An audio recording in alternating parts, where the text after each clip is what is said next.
Welcome to the second episode of the ThoughtLeadership.biz monthly podcast. Having been wowed by the first one, you're thirsty for more, right? Operating a crane in the blind is problematic, somewhat like podcasting, as last month's launch of ThoughtLeadership.biz proved. Hey, here's a good way to engage our target audiences, we thought. Chris, you like the sound of your own voice. How about you get with the marketing guys and start a podcast to accompany a monthly blog? Boy, that sounds easier than it turned out. That intro was too fast. That one was too slow. Not sure about the outro either.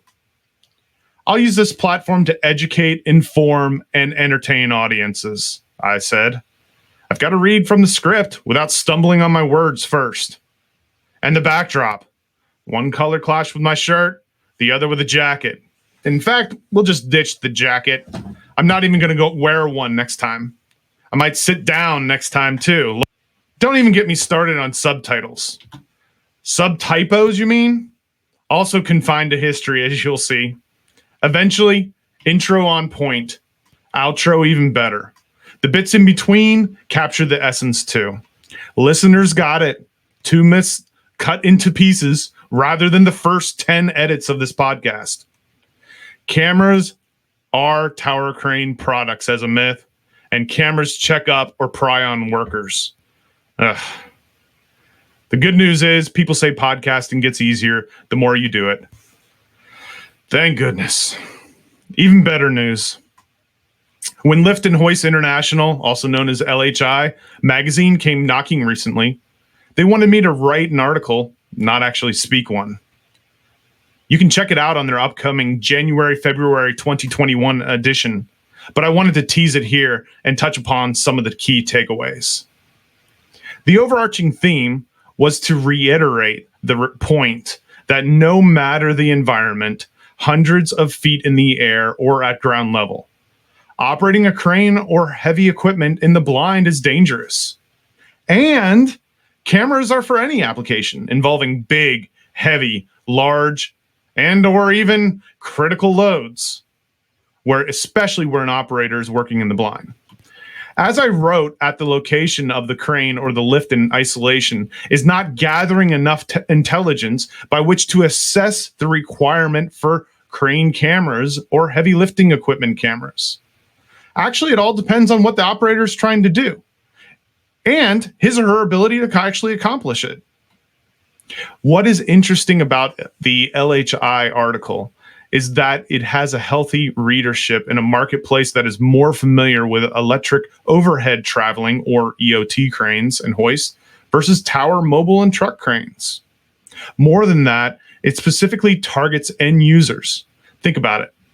That fits our ongoing educational program, which places end users at its center. OEMs are also known as original equipment manufacturers, and other links in the supply chain all come later. After all, if decision makers are at the point that they use a system and aren't aware of the benefits of something, they won't demand it of their suppliers.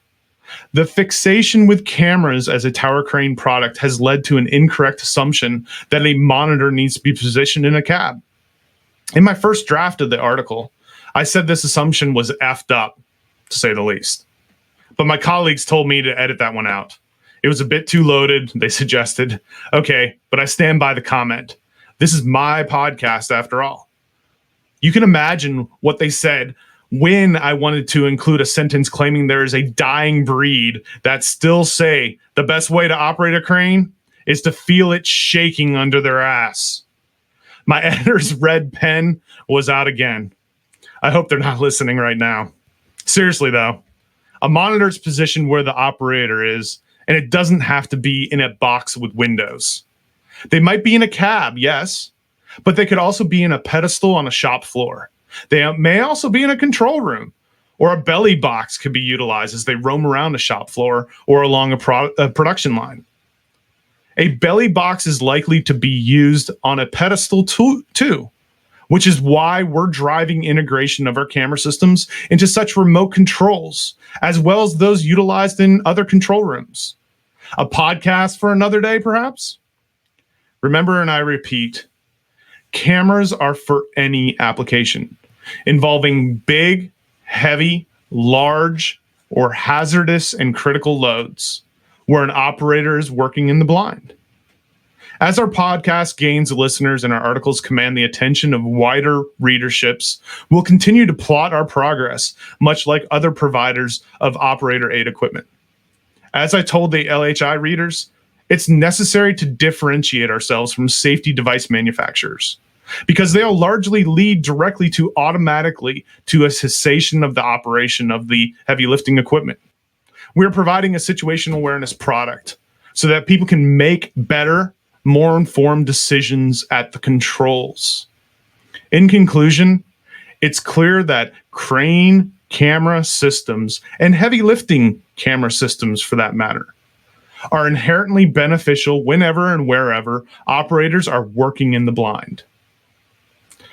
Let's tone down that earlier rant a little. The guys and gals who say the best way to operate a crane is to feel it shaking under, well, themselves really are a dying breed.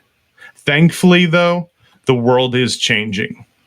Hope the article in LHI goes down well. Who knows? Maybe next they'll invite me to be a guest on their own podcast called Lifting Lowdown. Keep practicing, Chris, you say. Thanks. I hear you.